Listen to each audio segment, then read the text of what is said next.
오늘은 여러분들과 함께 우리의 왕 그리스도라는 제목으로 함께 귀한 은혜를 나누도록 하겠습니다. 우리 제목 한번 읽어볼까요? 시작. 하준아, 박자 좀 맞추자. 드럼 치면서. 자, 우리의 왕 그리스도. 네, 같이 읽어볼게요. 시작. 우리의 왕 그리스도. 네, 좋습니다. 오늘은 제가 처음에 얘기했듯이 종려주일입니다. 종려주일. 2000년 전에 예수님께서 예루살렘에 슈퍼스타처럼 딱 입장하셨어요.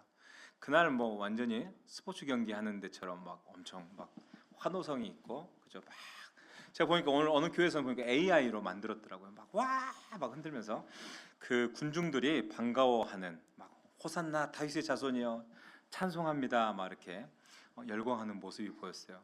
근데 그렇게 열광했던 이유가 왜일까요? 그죠? 이 사람들은 이게 예수님이 로마의 압제로부터 정말 그 해방시켜줄 정치적 영웅이 왔다고 믿었기 때문에 그렇게 환호했겠죠. 정말 난리가 났을 겁니다. 예루살렘에 입성하는데. 근데 그 화려한 환호 한가운데 나귀를 타고 지나시던 분은 군중들이 전혀 알지 못하는, 혼자만 알고 있는 비밀이 한 가지 있었습니다. 뭘까요? 네, 그것은 이제 이 길을 지나고 나면은, 그 며칠 있으면은 십자가에서 내가 매달려 죽게 될 것이라는 사실을 그저 혼자만 알고 계셨다라는 거죠. 군중의 외침은 어쩌면 승리의 외침일 거예요. 이제 우리는 해방될 수 있어. 이제 다 끝났어. 모든 게 이제 우리는 끝이야. 이길 수 있어. 막 이런 외침이었지만 예수님은 오히려 죽음을 향해서 한 걸음 한 걸음 걸어가고 계셨던 거죠. 그러니까 군중이 보는 것과 실제로 일어날 미래는 전혀 달랐다라는 이야기입니다. 예수님은 호산나 외치는 환호 소리 속에서 십자가의 길을 어쩌면 홀로 덤덤히 감당하고 계셨던 거죠. 그러니까 아무도 예수님께서 당할 그 고통에 대해서 전혀 예상을 하지 못했습니다. 참 마음 아픈 것은요, 자신의 고통과 죽음이라는 그 앞날을 알고 계시면서, 그죠? 인성을 가지고 계셨던 주님이기 때문에 우리 인간들의 생각과 똑같습니다. 그래서 자신이 고통당하고 죽음 당할 것이라는 그 앞날을 알면서도 도망가지 않고 그 걸음을 멈추지 않았다라는 게 참 마음이 아파요. 왜냐하면은 좀 그렇잖아요. 여러분들 같으면 어떠겠어요? 저 같아도 좀 망설일 것 같아요. 그죠? 제가 예전에 큰 수술을 하러 이렇게 이제 실려서 이렇게 수술방으로 들어가는데, 그때는 12시간, 13시간 이렇게 수술을 했단 말이에요. 근데 그 베드에 실려서 이렇게 들어가는데도 너무 겁이 나는 거예요. 너무 겁이 나서 이제 제가 3주 간격으로 12시간, 13시간 수술을 했는데, 수술을 한 번 하고 나니까 그 다음번 수술할 때는 그 수술실에 누워서 의사 선생님을 잡고 긴장이 되더라고요. 추운 수술방에서. 그랬더니 그 선생님 손을 탁 잡아주고, 3주 만에 또 왔으니까 수술하러. 그래서 걱정하지 마세요 이러더라고요. 되게 위로가 됐었던 적이 있거든요. 그러니까 그런 얘기 아마 들어보셨을 거예요. 여러분들도 지금은 이제 우리나라 사형제도가 폐지됐는데 사형수들 이야기 듣잖아요. 그러면은 몇 번 나오세요 하면 집행 날짜를 아무도 모르지 않습니까?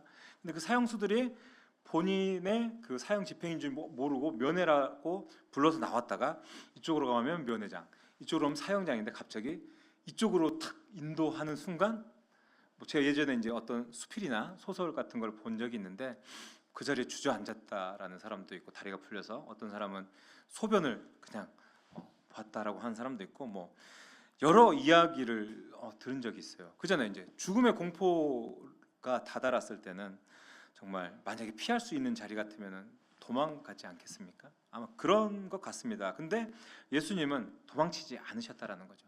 얼마나 고통스럽게 죽을 줄 아셨지만 그러지 않고 오히려 나귀를 타고 담대히 예루살렘으로 들어가셨다라는 거죠.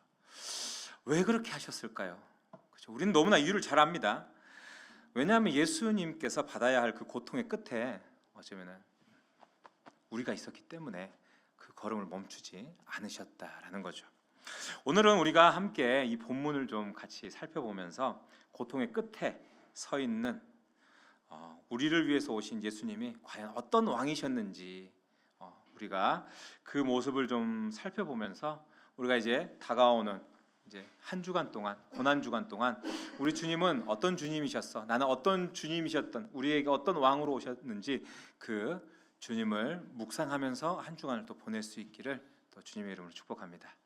자, 첫 번째로 예수님은 우리에게 구원의 왕으로 오셨다라는 겁니다. 우리 같이 읽어보겠습니다. 시작.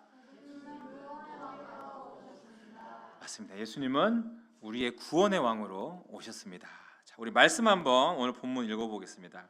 12절, 13절을 같이 읽어보겠습니다. 시작. 넘겨주세요. 네, 시작.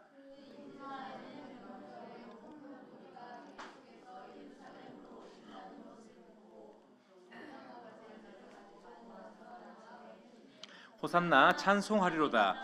주의 이름으로 오시는 이 곧 이스라엘의 왕이시여 하더라. 네, 아멘. 좋습니다. 네, 우리 하준이 안 자고. 네. 무리들이 외친 호산나라는 단어 많이 들어보셨죠? 호산나 무슨 뜻인지 아세요? 몰라요. 호산나 아시는 분들도 있을 수도 있어요. 아시는 분? 네, 기도하노니 구원하소서라는 뜻입니다. 뭐라고요? 네네네. 기도하노니 구원하소서. 잘 외워두십시오. 호산나 그러면 내가 주님께 간구하오니 주님 이 기도를 들어주시고 나를 구원하소서, 이런 의미라는 겁니다.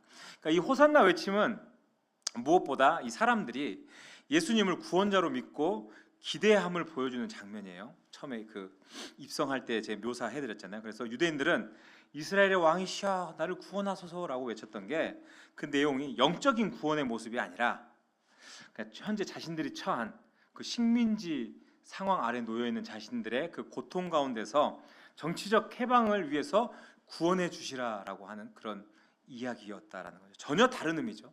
근데 예수님은 태어날 때부터 그냥 그 숙명처럼, 그죠? 소명을 갖고 태어나셨어요. 그러니까 정치적 해방이 아니라 영적으로 이 땅의 죄인들을 구원하기 위해서 구원자의 소명을 갖고 태어나셨다라는 거죠.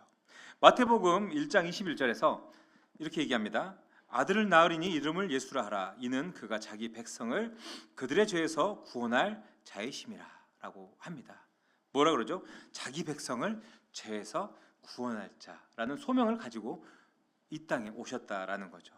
그러니까 이름 자체가 자기 백성을 구원할 자라는 뜻을 담고 있는 겁니다. 그래서 누가복음 19장 10절에서도 예수님을 자기 입술로 직접 얘기하세요. 인자가 온 것은 잃어버린 자를 찾아 구원하려 함이라라고 이야기를 하세요.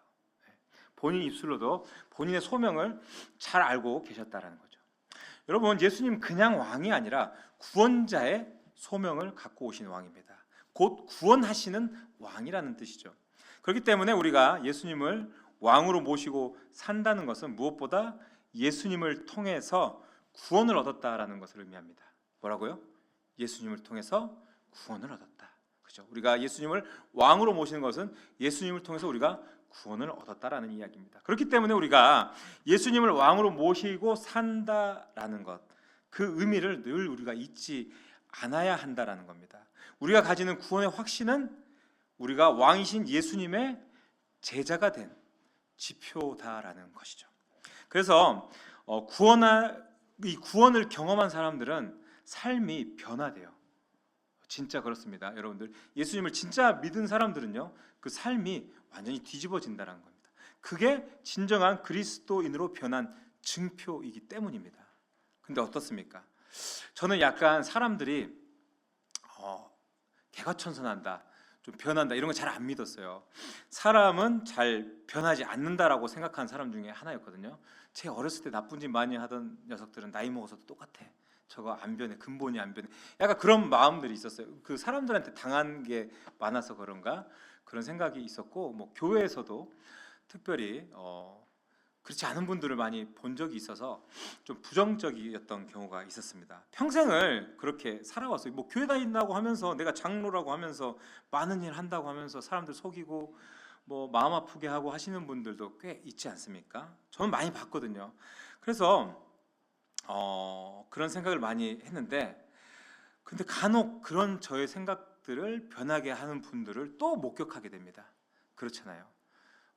삶이 완전히, 저 인간은 때려 죽여도 안 변한다, 저 지옥 갈 사람이다 막 이런 사람이었는데 갑자기 제가 그런 사람이어서 쟤는 절대 교회 안 다니면 좋겠다, 그냥 지옥 그대로 갔으면 좋겠다라고 생각했는데 예수님 믿더니 사람이 완전히 바뀌었어요. 그런 경우들도 가끔씩 볼 때가 있을 겁니다. 그러니까 어느 날 갑자기 예수님 만나고 완전히 거듭난 것, 그런 사람들이 있다라는 거죠. 근데 여러분, 예수님을 만나면은 진정으로 삶이 변해야 하는 줄 믿으시기 바랍니다. 네, 그렇게 믿으십니까? 네, 그렇게 믿어야 합니다. 변합니다. 그러니까 구원을 경험하는 사람은 그 이전의 삶하고 같을 수가 없다라는 거예요. 그냥 내가 왜 그렇게 살았지? 내가 정말 잘못 살았구나. 내 삶이 변해야 한다라고 생각을 하는 거죠. 생각해 보십시오. 왜냐하면은 정말 깊이 생각하면요, 우리가 첫사랑의 그 기쁨을 생각해 보시면은 와, 나는 정말 죽을 수밖에 없었는데 주님께서 날 살리셨구나. 정말 죽을 수밖에 없는 죄와 사망의 권세에서 날 건져 주셨는데 그 구원을 정말 진정으로 경험했는데 어떻게 그 이전과 같이 살 수가 있겠어요? 완전히 변화되고 바뀔 수밖에 없는 겁니다. 내가 정말 잘못 살았구나라고 깨달을 수밖에 없는 거예요. 그래서 히브리서 기자가 이렇게 얘기해요. 제가 읽어드릴게요. 우리에게 베풀어 주신 구원은 매우 위대한 것입니다. 그렇기 때문에 구원이 중요하지 않은 것처럼 살아간다면 그건 역시 벌을 받게 되는 행동입니다. 구원에 대해서 처음 말씀하신 분이 바로 주님이시며 또한 그의 말씀을 들은 사람들이 이것이 진실이라고 우리에게 증명해 주었습니다. 아멘. 네, 아멘. 그러니까 여러분, 우리가 교회에 오래 다니고 또 신앙생활도 좀 오래 해오면서 만약 나에게 구원의 확신이 없다면은 그것은 구원을 주기 위해 오신 우리의 왕이신 그 예수 그리스도를 진정으로 만나지 못했다는 반증이 됩니다. 그래서 우리는 단순히 종교적 지식으로 우리 주님을 아는데 그쳐서는 안 된다라는 거예요. 우리 교회 오래 다녀서 성경도 많이 알고 그거 다 알아라고 하시는 분들이지만 정말 주님을 만나지 못한 분들이 많다라는 거예요. 예수님을 내 삶의 진정한 구원자, 내 삶의 주인으로 우리가 고백할 수 있어야 됩니다. 그러면 우리 삶이 변할 수밖에 없다라는 거예요. 여러분, 제가 이 시간 이 종료주일 또 이렇게 말씀을 전하면서 여러분들의 바라는 것이 있다면요, 우리가 처음 예수님 만났을 때를 한번 기억해 보십시오. 내가 뜨거워지고 정말 주님, 정말 뜨거운 눈물이 나오고 정말 주님께서 나를 구원하여 주셨다라는 그 감격이 기억나신다면은 그 감격을 회복하시기를 바랍니다.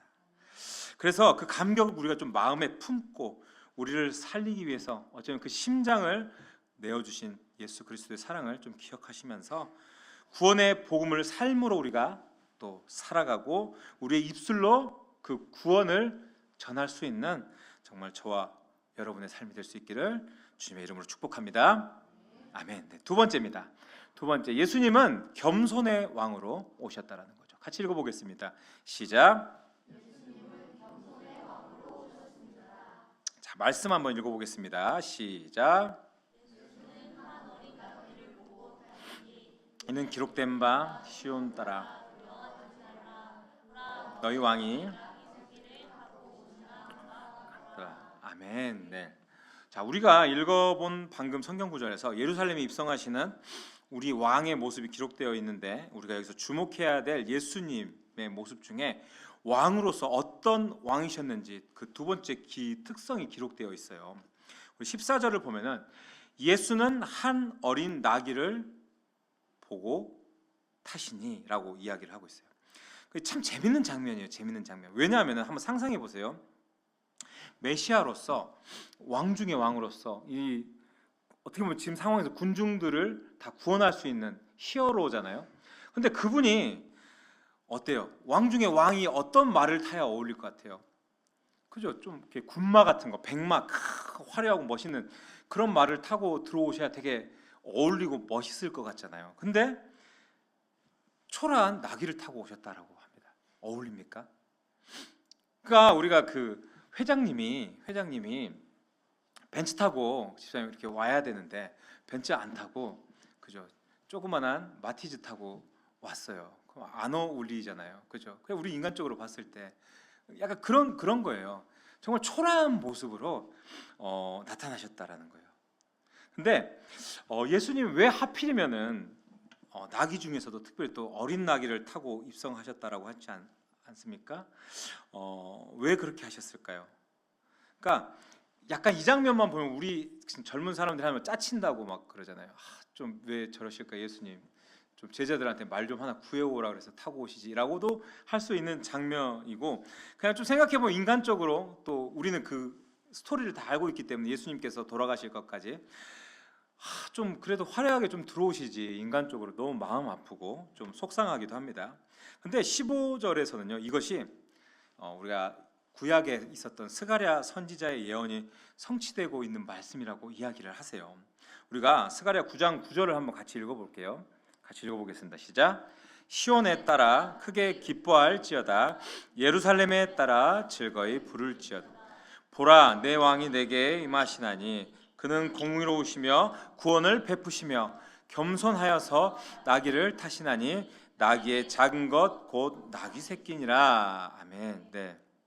스가랴 선지자가 장차 오실 메시아인 이 왕의 가장 중요한 사역이 구원의 사역이다, 구원을 베푸는 것이다라고 이야기를 해요. 그러면서 잘 읽어보면은 말씀에서 그 왕은 구원을 베풀기 위해서 오시지만 정말 겸손하셔서 나귀 새끼를 타고 예루살렘에 입성하실 거다라고 이야기를 하는 거예요.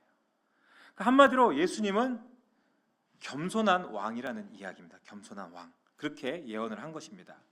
여러분, 예수님은 세상의 왕들과 차별화되신 분들이에요. 세상의 왕들에게서는 우리가 어때요?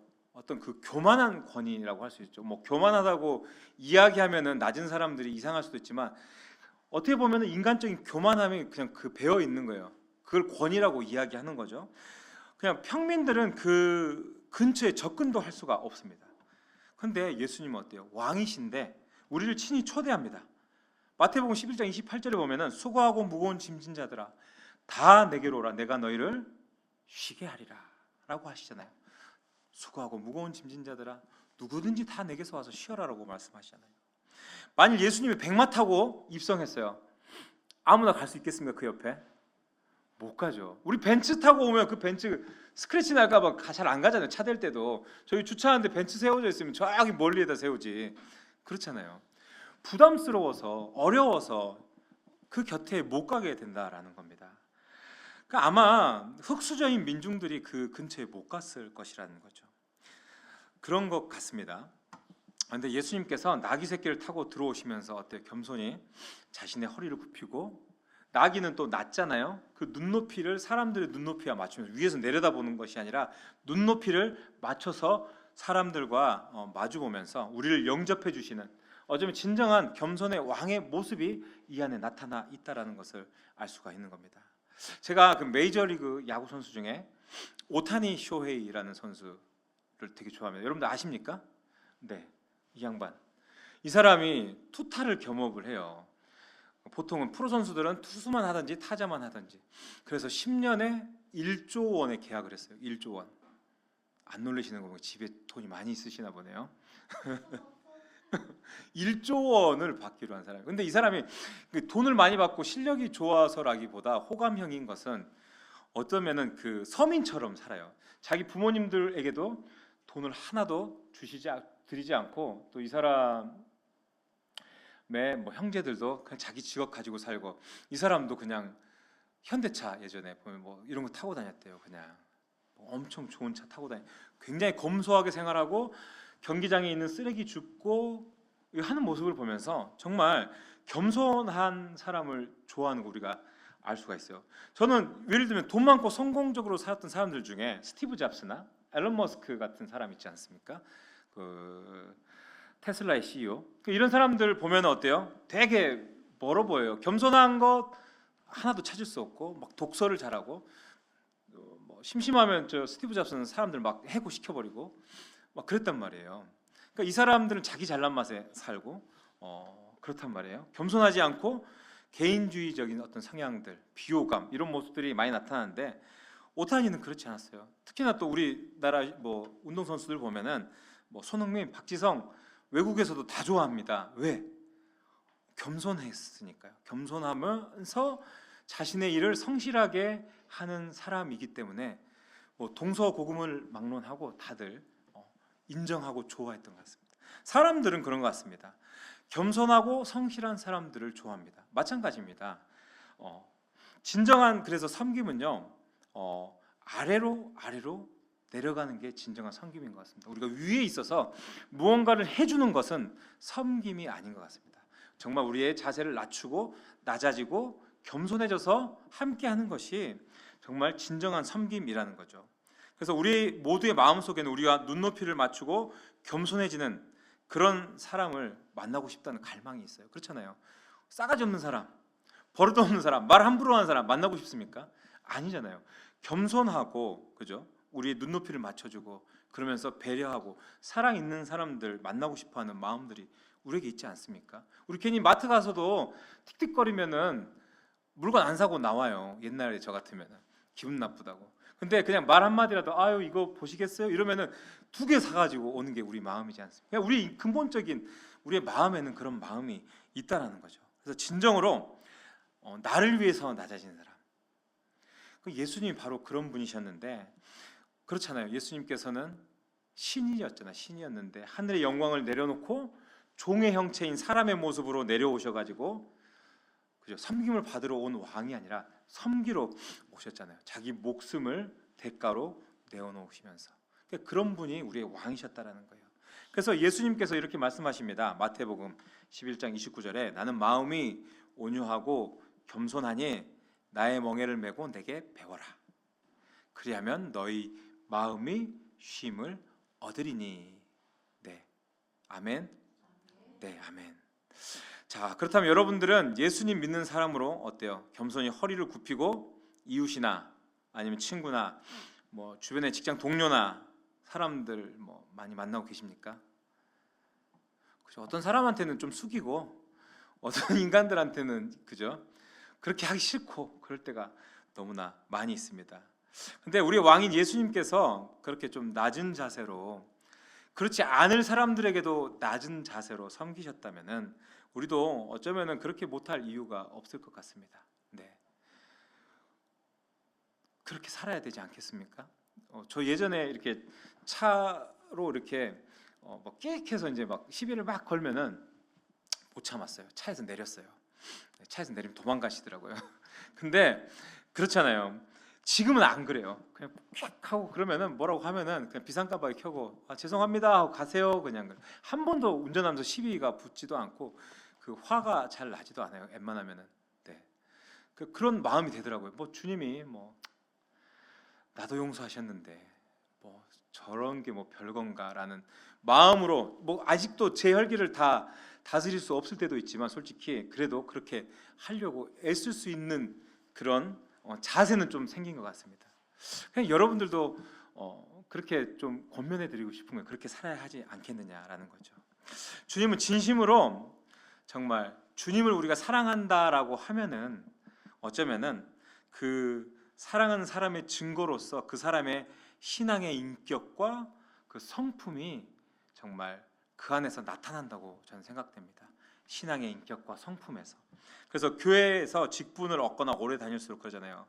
내가 장로인데 나한테 이런 분들이 있지만 그렇게 기대하는 것보다는 오히려 더 낮아지고 더 섬기고 겸손했을 때 사람들도 다 그 본을 보고 배우게 되는 겁니다.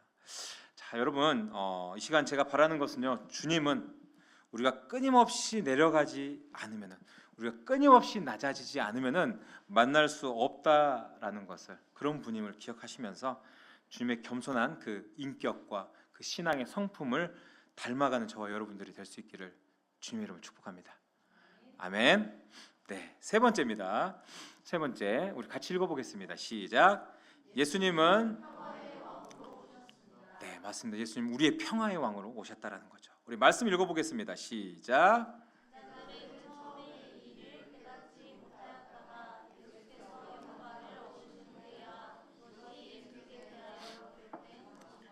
사람이 예수 한 것임이 생각났더라. 아멘. 네. 구약 성경에 보면요, 구약 성경에 보면 아까쯤에 제가 나귀 얘기를 했잖아요. 나귀가 의미하는 상징이 있어요. 그 나귀가 뭘 상징하냐면요, 평화를 상징합니다. 평화. 그러니까 고대 근동 사회에서 보면은 고대 근동 사회에서 왕이나 장수들이 아까 제가 뭐 타고 다닌다 그랬어요? 말 타고 다니잖아요. 말. 그죠? 멋있는 말들, 군말을 타고 다닌다 했잖아요. 그래서 자신의 권력, 자신의 군사력 이런 것들을 과시하기 위해서 화려한 병거나 뭐 이런 것들을 몰고 타고 움직이거나 아니면 큰 말, 멋있는 말들을 타고 성에 입성하는 것을 보는 것이 우리가 일반적이었거든요. 그래서 말이 군사적인 침략, 정복, 또 전쟁을 상징하는 그런 짐승이었습니다. 근데 예수님이 타고 오신 낙이 있잖아요. 또 그 낙이 중에서도 뭐예요? 낙이 새끼를 타고 오셨다 그랬잖아요. 그거는 이 군마와 대치되고 있는 것이라고 보면은 됩니다. 그래서 보잘것없는 모습으로 한껏 자기를 낮추신, 그러니까 나귀가 농사일에 쓰였잖아요. 그러니까 평화롭고 안정된 그런 모습들을 의미하는 거거든요. 그래서 그 나귀 새끼를 타고 입성하신 모습 자체가 겸손과 가난 그리고 평화를 상징한다라고 볼 수가 있는 거예요. 그래서 결론적으로는 예수님이 칼과 툭으로 이 무장한 군사적인 영웅이 아니라 그냥 이 나라에 정말 화평함을 가져다 주러 오신 평화의 왕임을 시각적으로 보여주는 어떤 퍼포먼스라고 볼 수가 있다라는 거예요. 그러니까 우리가 살펴본 본문 15절에서 예수님이 나귀 새끼를 타고 입성하시는 것이 스가랴의 예언의 성취인 것을 제가 말씀드렸잖아요. 우리 다시 한번 볼게요. 15절 읽어보겠습니다. 시작.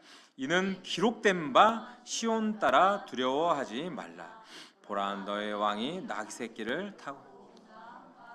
네, 스가랴 9장 9절 보면은 시온에 따라 크게 기뻐할지어다, 예루살렘에 따라 즐거이 부를지어다. 보라, 내 왕이 내게 임하시나니 그는 공의로우시며 구원을 베푸시며 겸손하여서 나귀를 타시나니 나귀의 작은 것 곧 나귀 새끼니라. 네. 근데 이 말씀에 보면요, 스가랴 말씀하고 요한복음의 말씀을 보면요, 스가랴에 없는 말씀이 추가된 게 나타나요. 뭐가 나타나냐면요, 두려워하지 말라라고요. 시온 따라 두려워하지 말라라고 하잖아요. 근데 여기 9절에서는 시온 따라 크게 기뻐하라라고 해요. 두려워하지 말라라는 말씀이 요한복음에 추가된 것을 볼 수가 있거든요. 이게 뭐냐면요, 이제 요한이 요한복음을 작성하면서 요한의 인용이면서 해석인 거예요. 스가랴의 해석. 그러니까 무슨 말이냐면은 우리의 왕은 두려워할 필요가 없는 분이다. 우리가 그잖아요. 그 권위와 거기에 압도되어서 굴복되어서 무서워서 섬기는 게 아니라 그 왕은 우리가 두려워할 왕이 아니다라는 거예요. 거기다 9절을 보면은 공의로우시며 구원을 베푸시며 겸손하여서 나귀를 타시는 왕이라고, 그런 왕의 오심을 예고하고 있잖아요. 그리고 10절을 보면요, 이 왕이 오시면은 뭐라고 하냐면요, 에브라임의 병거와 예루살렘의 말을 끊겠고 전쟁하는 활도 끊으리니 그가 이방 사람들에게 화평을 전할 것이요라고 이야기를 하세요. 네, 10절은 제가 안 적어서 읽어드렸습니다. 그러니까 나귀를 타는 행위와 전쟁의 그 무기를 패기를 직접적으로 연결을 하고 있는 것이에요. 그러니까 이 말이 예수님의 이 나귀를 타고 오시는 행위가 단순히 구약의 문구 하나를 그냥 실현했다라는 것이 아니라 전쟁의 시대가 이제 끝나고 하나님의 평강을 수립하는 메시아적 사역이 확증되었다라는 것을 이야기하는 거예요. 그러니까 한마디로 예수님이 오시면서 뭐라 그래요? 예루살렘의 말을 끊겠고 전쟁하는 활도 끊으리니 그가 이방 사람들에게 화평을 전할 거다. 전쟁도 패하고 이런 방법으로 세상을 구원하는 게 아니라 화평함으로 세상을 구원하겠다라는 것을 보여주었다라는 거죠. 그래서 주님께서 요한복음 14장 27절에서 제가 읽어드릴게요. 평안을 너희에게 끼치노니 곧 나의 평안을 너희에게 주노라. 내가 너희에게 주는 것은 세상이 주는 것과 같지 아니하니라. 너희는 마음에 근심하지도 말고 두려워하지도 말아라. 그러면서 16장 33절에 보면요, 이것을 너희에게 이르는 것은 너희로 내 안에서 평안을 누리게 하려 함이라. 세상에서는 너희가 환난을 당하나 담대하라. 내가 세상을 이기었노라. 아멘. 이렇게 말씀하십니다. 그러니까 여러분, 이 백성들은 예수님을 평화의 왕으로 받아들이지 않았어요. 그리고 십자가에 매달았어요. 그죠? 어떻게 됐을까요? 평화를 거절했어요. 그 역사적으로 보면요, AD 70년에 로마에 의해서 완전히 디투스라는 장군에 의해서 완전히 함락되고 성은 파괴되고 성전은 불타고 유대인 남자들은 로마와 이집트로 다 노예로 끌려가는, 디아스포라라고 그러죠. 다 이방인으로 흩어지는, 나라가 다 깨어지는 그런 눈물의 역사가 시작됩니다. 이게 평화의 왕을 거절한 대가였어요. 어떻게 보면요. 지금도 마찬가지잖아요. 뭐 지금 저번 달부터, 아니 2024년에도 그랬었고 계속해서 있었지만, 중동은 어때요? 화약 창고 같은 곳이지 않습니까? 계속해서 전쟁의 소식이 끊어지지 않고 그로 인해서 고통당하는 사람들도 있고 피난민들이 눈물 흘리고 그러잖아요. 그러니까 어느 시대에나 진정한 평화의 시작은 평화의 왕을 영접하는 일에서 시작된다는 거죠. 우리의 삶에서도 마찬가지고, 그죠? 우리가 사는 이 땅도 진정한 평화가 단순히 정치적인 흥정, 그죠? 정치적인 타협 이런 것으로 평화가 이루어지지 않는다는 것이에요. 오직 평화의 왕이신 예수 그리스도를 받아들일 때 예수 그리스도께서만 주실 수 있는 것이 이 평화라는 것을 여러분들 기억하시기를 바랍니다. 그래서 내가 정말 예수님을 나의 왕으로 만났다면은, 그리고 예수님을 나의 주인으로 내가 정상적으로 따르고 있다면은 내 안에 평화가 있어야 돼요. 뭐가 있어야 된다고요? 평화가 있어야 됩니다. 그리고 그 평화가 내 마음과 내 상황을 여전히 지켜주고 있다라는 것을 기억해야 한다는 거예요. 우리가 여러분 세상을 살아가는 동안에 마음의 근심과 환경이 주는 어떤 그런 환란을 피할 수는 없습니다. 아무도 피할 수 없습니다. 늘 근심이 있고 걱정이 있고 어떤 일들이 끊임없이 생겨납니다. 우리 삶과 그 삶의 안과 밖에서 정말 지속적으로 이런 일들을 직면하게 돼요.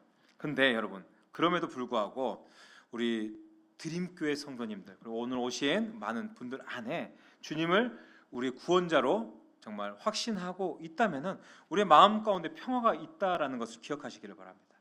왜냐하면 예수님께서 평화의 왕이시기 때문입니다. 아멘. 평화의 왕을 모신 그리스도인은 세상의 어떤 소란함 속에서도 하늘이 주는 평강을 누릴 수 있어야 하는 것입니다. 그리고 그 평강을 누리고 유지하기 위해서 내가 정말 제일 먼저 변화됨으로써, 그죠? 제가 변화됨으로써 세상을 바라보는 시각이 바뀌고 가정을 변화시키고 갈등이 있는 곳에서 제가 화평을 심을 수 있는 그런 평화의 도구로 살아갈 수 있게 된다라는 거죠.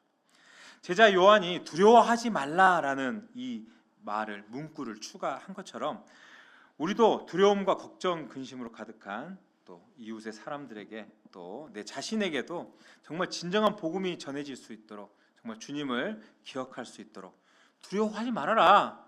예수 그리스도가 우리의 왕이다라고 전할 수 있어야 하는 거겠죠.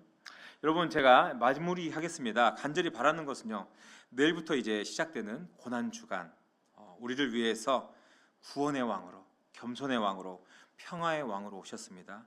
그렇게 오신 주님을 좀 깊이 묵상하는 한 주가 됐으면 좋겠습니다. 그래서 그냥 주님을 우리가 단순히 환호의 대상으로만 여기는 것이 아니라 정말 내 삶의 진정한 주인으로 모시고 그 주님이 어떻게 살아가셨는지에 대한 그 성품을 정말 기억하고 닮아가면서 정말 어렵고 또 힘들지만 그 십자가의 길도 묵묵히 뒤따르는 신실한 백성들이 되기를 주님의 이름으로 간절히 축원합니다. 아멘. 우리 오늘 주신 말씀을 기억하시면서